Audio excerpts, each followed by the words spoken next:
Saya melihat wajah-wajah penuh sukacita. Soalnya apa? Mau healing, mau retreat. Ini semua ikut retreat nggak? Ada yang nggak ikut? Semua kayaknya ikut retreat ya? Ikut kan? Semua ikut? Ikut? Ikut semua ya? Oke. Jadi kita masuk sesi 1 sekarang. Ya gini, udah. Jadi bersyukur sama Tuhan bahwa kalian ada di dalam Tuhan. Kenapa? Tadi kalian udah sungguh besar pengorbananmu, ya kan? Tadi kalian yang nyanyi terakhir benar apa tuh? Sungguh besar pengorbananmu di kayu salib buat kita. Jadi kita ini orang pilihan Tuhan. Kita ini kesayangan Tuhan. Dan tema retreat yaitu wash. Jadi gimana? Kalian tuh udah dibersihkan. Wash, berarti sudah ya. Ini udah. Kalian udah dibersihkan, kalian udah dikuduskan. Dan apa yang berikutnya situ? Renew by love. Jadi kalian tuh sudah diperbarui oleh siapa? Oleh Yesus dengan kasihnya yang begitu besar. Jadi kalian harus bersyukur, makanya saya mau ketika kalian nanti retreat, benar-benar pakai kesempatan, ya memang sih seneng sih, ntar ada games, kalian bisa ngumpul tidur bareng, pasti nggak tidur malam. Pasti tidurnya malam banget, ngerumpi sana sini, nggak apa-apa sih, cuman jauh lebih dari itu, kalian harus benar-benar dapat sesuatu buat roh kalian, ya, buat kerohanian kalian. Oke? Yuk kita mau berdoa lagi ya. Kita mau berdoa sebelum firman Tuhan. Roh Kudus, kami mengundang Engkau hadir di tengah-tengah kami. Kami mengundang kiranya Engkau mengurapi kami semua ya Tuhan. Buka pikiran kami. Roh Kudus bantu kami mengerti untuk terima firman Tuhan. Buka hati kami Tuhan. Buka pikiran kami. Supaya setiap firman itu boleh kami pahami. Sehingga itu akan menjadi rema, menjadi berkat, menjadi kekuatan baru, menjadi tuntunan baru bagi kami semua. Dalam nama Yesus, hamba tolak roh penolakan, hamba tolak, hamba hancurkan roh keraguan-raguan di dalam nama Yesus. Kami hanya mengizinkan Roh Kudus bekerja di tengah-tengah kami. Terima kasih Tuhan, urapi kami semua dengan kuasa Roh Kudus-Mu, dan firman itu boleh menjadi sesuatu yang hidup dalam kami. Mendasari setiap perkataan kami, mendasari setiap perbuatan kami. Karena kami adalah anak-anak Allah. Dalam nama Yesus kami mengucap syukur, haleluya, amin. Oke. Yuk, buka 1 Petrus 1 ayat 15-16. Ya, itu ya. Tak bacain ya. Tetapi, gini, semua aja semua. Itu lihat situ aja kalau nggak sempat buka. Ya. 1, 2, 3. Tetapi, hendaklah dalam seluruh hidupmu sama seperti Dia yang kudus, yang telah memanggil kamu. Sebab ada tertulis, kuduslah kamu sebab aku kudus. Sesi 1 ini judulnya holiness, kekudusan. Kenapa kok tema ini diangkat di awal sebelum kalian nanti lanjutkan sesi-sesi berikut di Santai Yumana?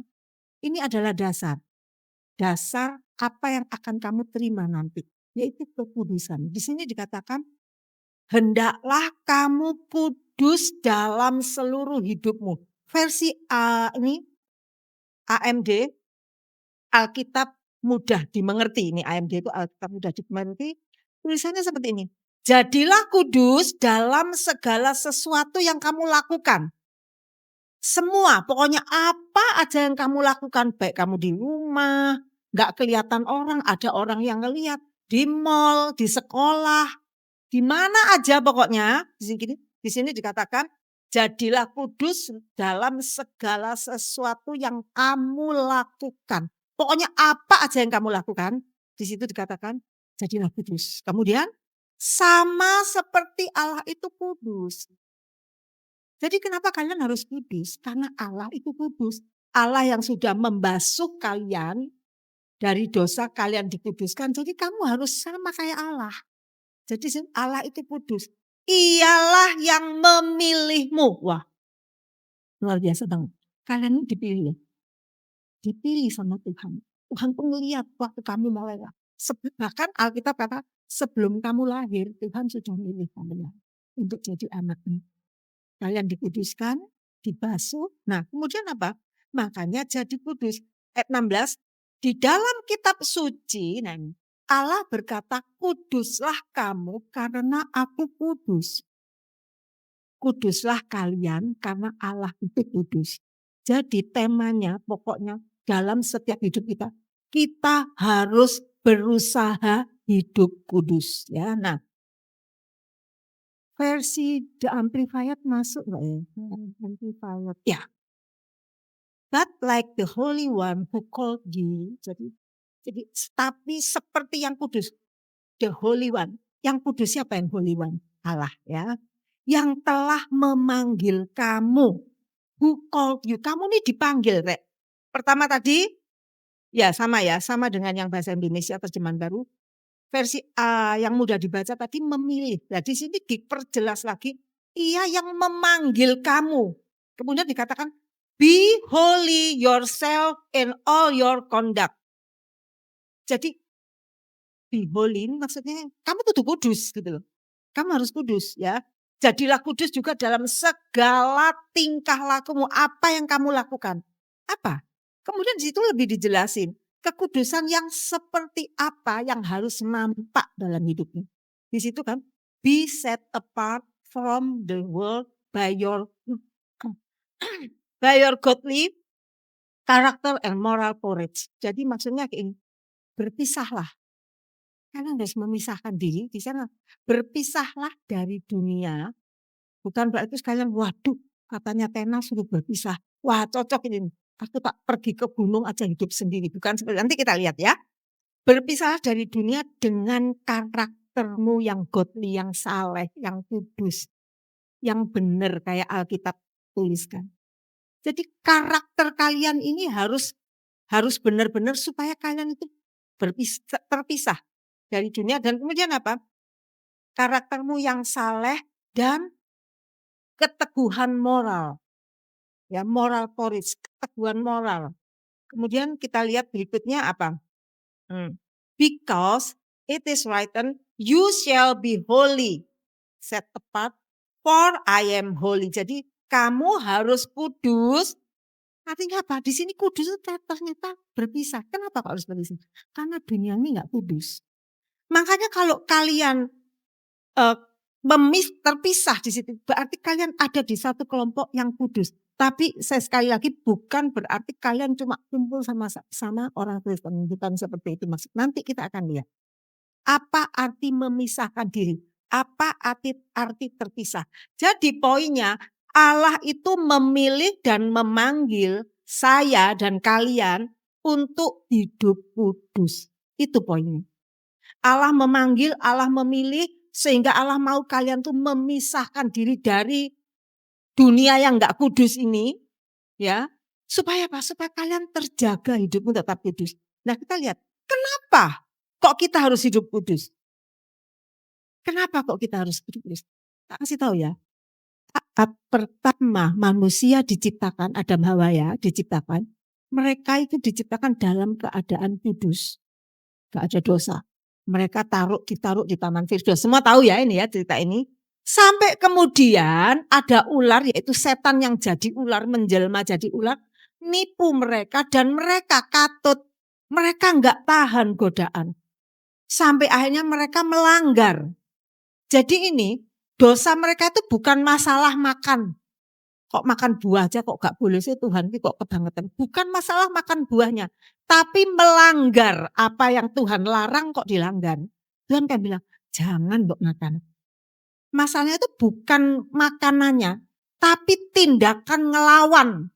Itu yang membuat manusia jatuh dalam dosa. Sehingga manusia jatuh dalam dosa. Kemudian apa yang terjadi? Karena manusia jatuh dalam dosa. Dia kepental dari Firdaus. Makanya disuruh keluar. Sebetulnya bukan karena Tuhan yang ngusir-ngusir.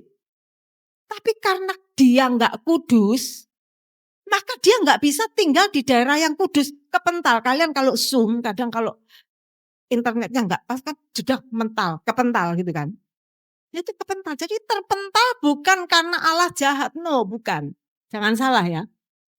Adam dan Hawa itu keluar dari Taman Firdaus itu bukan karena Tuhan jahat ngusir-ngusir kita. Tapi karena mereka nggak bisa. Ingat Musa bilang, Tuhan aku pengen lihat wajahmu. Allah bilang kayak gini sama Musa, kalau kamu lihat aku mati banget. Karena apa? Karena kamu penuh dosa, masih dalam dosa. Tubuhmu belum kudus sepenuhnya. Jadi kekudusan itu penting. Supaya dengan kekudusan kita kembali ke semula. Kayak manusia pertama diciptakan. Sehingga ketika manusia jatuh dalam dosa, nggak kudus ya, jatuh dalam dosa berarti sudah nggak kudus, dia nggak bisa lihat Allah lagi. Jadi makanya waktu Allah jalan-jalan di Taman Firdaus, Adam, Hawa, di mana kamu? Sembunyi. Kenapa kok sembunyi? Karena nggak kuat, nggak tahan. Diri mereka nggak tahan ngelihat Allah. Jadi secara tidak sadar mereka akhirnya terpisah dari Allah. Kenapa? Karena nggak kudus. Makanya ayat tadi katakan, hendaklah kamu hidup kudus supaya kamu bisa ketemu Allah. Makanya penting sekali, kekudusan ini penting sekali ya. Supaya kita bisa bertemu Allah, bersekutu lagi dengan Allah. Makanya harus hidup kudus. Nah, Allah datang ke dunia dalam rupa manusia yang kita kenal dengan nama Yesus. Dia datang ke dunia menyerahkan hidupnya, darahnya tercurah supaya darahnya menghapus, menyuci kalian. Sehingga kalian jadi ciptaan baru. Jadi kalian itu jadi ciptaan baru karena kasih Allah yang begitu besar. Itu yang jadi tema retreat. Kalian itu dibersihkan. Jadi ayo, nek wis bersih, eman-emanan bersih terus ya. Kalian harus benar Tuhan, terima kasih aku sudah dibersihkan oleh darah Yesus. Jaga hidupmu supaya apa? Kamu kudus terus supaya kalian bisa ketemu Allah. Bisa melihat Allah kembali seperti manusia semua. Ya? Ingat tujuan akhir hidup kita nanti ketemu Tuhan Yesus di surga. Benar, siapa menasik surga? Semua mau surga. Syaratnya satu tok, hidup kudus. Katakan hidup kudus. Jaga terus supaya kalian hidup kudus. Karena dengan itu kalian bisa melihat Allah dan ketemu Allah di surga. Sudah itu aja. Ya. Nah, kemudian apa artinya hidup kudus? Dari tadi kita hidup kudus, terus hidup kudus yang gimana gitu kan. Jadi hidup kudus di situ itu di dalam bahasa Yunani itu hagios. Hagios itu berarti suci, kekal, dan terpisah. Nah, suci, kekal, terpisah. Saya mau ambil yang terpisah ini. Nah, terpisah. Jadi kata hagios ini kalau kita lihat suci, kekal, terpisah artinya itu harus sempurna secara moral. Kalian harus benar-benar kudus. Namanya kudus itu nggak boleh ada noda sedikit pun. Nggak boleh. Waduh lah angel tena gimana? Nanti ada caranya. Tuhan itu enggak terus ngawur. Kamu udah kudus, wes tinggal. Wes kamu usaha sendiri. Enggak loh. Allah itu luar biasa. Dia kirim Roh Kudus bantu kalian untuk hidup kudus. Ya. Nah, jadi hagios, ya, dengan kata lain yaitu dalam hidup kita itu harus ada sesuatu yang berbeda. Yang unik dan tidak sama seperti orang lain. Makanya ada kata terpisah. Jadi terpisah, beda, unik, gak sama dengan yang lain. Kalau orang-orang di dunia hidupnya foya-foya ngawur, wah, gak karu-karuan, gak takut dosa. Kalian enggak, kalian takut sama Tuhan. Kalian menjauhi dosa, kalian menjauhi hal-hal yang dilarang oleh Tuhan. Jadi kayak gitu, jadi beda. Ya. Jadi perbedaannya kalian dengan orang di dunia yang gak kenal Yesus adalah apa? Kalian yang sudah disucikan, persembahkanlah hidupmu ya untuk Tuhan, bagi Tuhan. Kemudian apa? Supaya kalian itu dikhususkan untuk satu tujuan yang lebih tinggi, yaitu kehidupan kekal. Jadi kalian ini harus memberikan hidupmu, persembahkan hidupmu ya untuk Tuhan ya, untuk tujuannya Tuhan, itu apa? Kehidupan kekal. Tuhan itu pengen kamu semua masuk surga, kasih tahu. Jadi kalian harus terima kasih Tuhan. Jadi kalau pagi-pagi atau malam, terima kasih Tuhan, aku dipilih sehingga aku bisa masuk surga. Itu kalian harus doakan tiap hari. Nah, setelah itu what next? Aku harus jaga kekudusan. Hidup kudus, ya. Nah, kata dipisahkan ya di versi Amplified tadi kata berpisahlah dari dunia dengan karaktermu yang saleh dan keteguhan moralmu. Ada kata keteguhan dan ada kata keberanian, courage. Artinya apa? Kalian harus berani tampil beda, berbeda dengan teman-temanmu atau sekitarmu yang masih hidup dalam kehidupan dunia, ya. Kalian harus berani menolak perbuatan-perbuatan yang enggak benar. Kalau teman-teman kalian ngajak melakukan sesuatu yang enggak, kalian harus berani bilang tidak kepada dosa. Itu di situ dikatakan courage-nya tadi itu. Moral. Jadi keberanian moral, berani tampil beda, berani menolak dosa. Sebab tak kasih tahu ya, perbuatan dosa itu gampang dilakukan. Tapi hidup kudus itu yang memang agak sulit. Ini bukan berarti nggak bisa. Karena ada penolong yaitu Roh Kudus. Jadi kalian harus berani memisahkan diri dari perbuatan-perbuatan dosa. Itu arti memisahkan diri. Berkumpul sama teman-teman harus masih tetap, justru itu kalian harus tetap ngumpul sama temenmu untuk menjadi terang. Tapi ketika mereka ngajak berbuat dosa, kalian harus tolak. Terima kasih, enggak. Kalian harus minta Tuhan kasih ono alasan. Pokoknya kalian tolak kalau mereka udah mulai kelihatan, wah ini berbuat dosa ini. Aku enggak mau. Nah supaya tahu gimana kalau itu perbuatan dosa apa enggak. Rajin baca Alkitab dan rajin berdoa. Minta Roh Kudus tuntun aku. Tuntun aku Tuhan. Supaya aku enggak berdosa. Nah, supaya kita bisa menjaga agar kehidupan kita tetap kudus, kita buka Amsal 4 ayat 23. Amsal 4 ayat 23.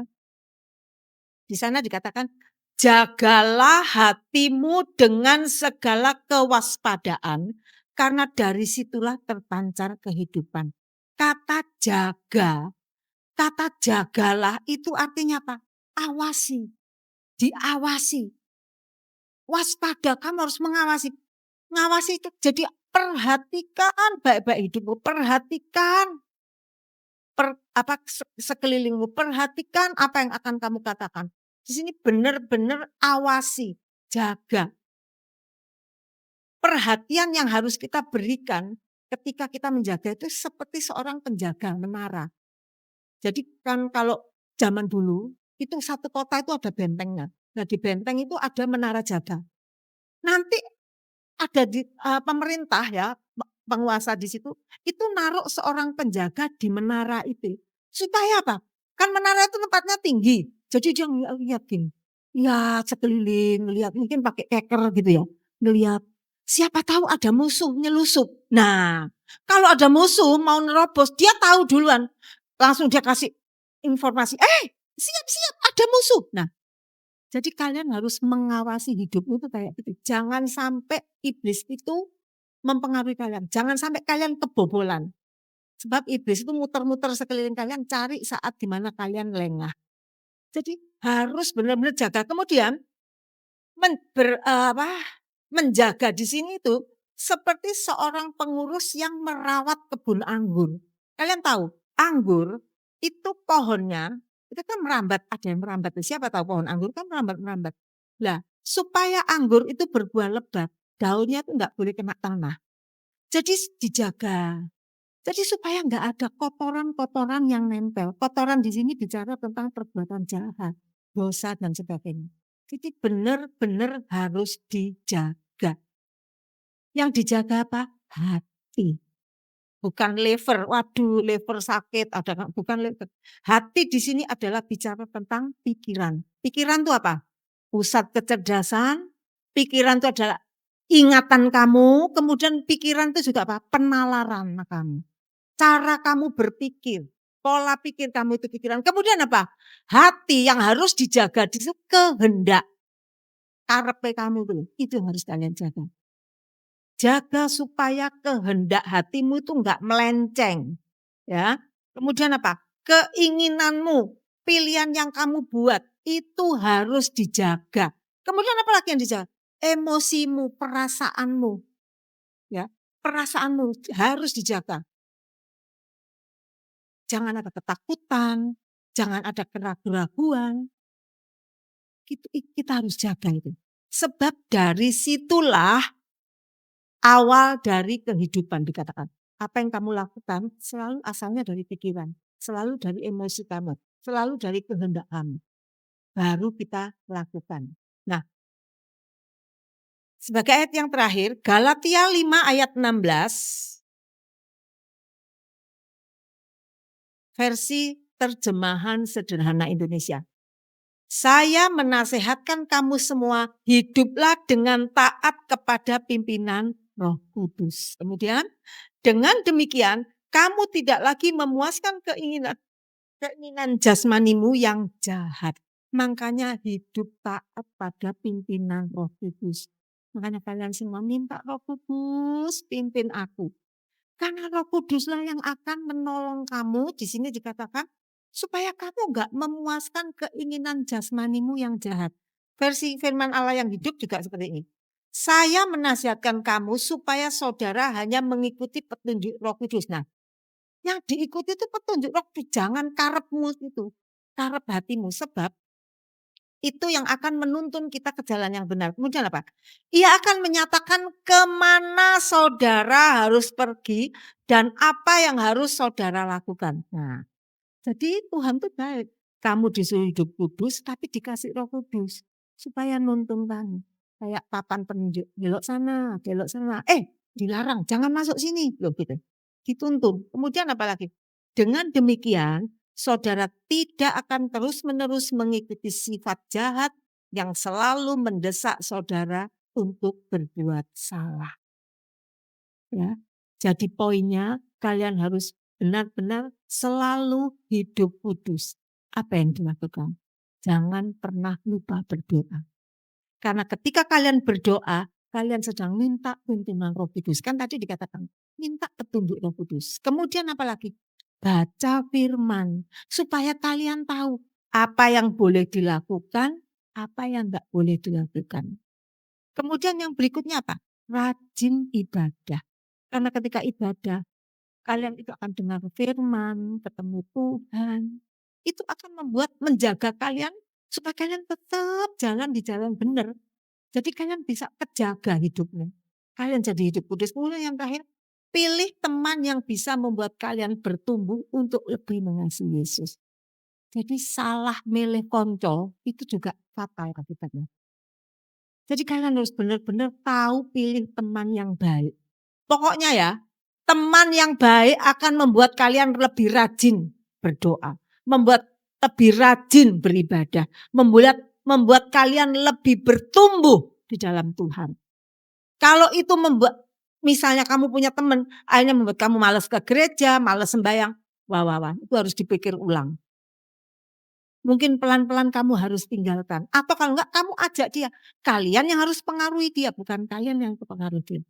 Sebab firman Tuhan berkata tadi di ayat yang pertama, tetapi hendaklah kamu menjadi kudus di dalam seluruh hidupmu, sama seperti Dia yang kudus yang telah memanggil kamu, sebab ada tertulis, kuduslah kamu sebab aku kudus. Ya, jadi itu dasar dari firman Tuhan yang harus ada dalam setiap hidup kalian. Yuk semuanya bangkit berdiri.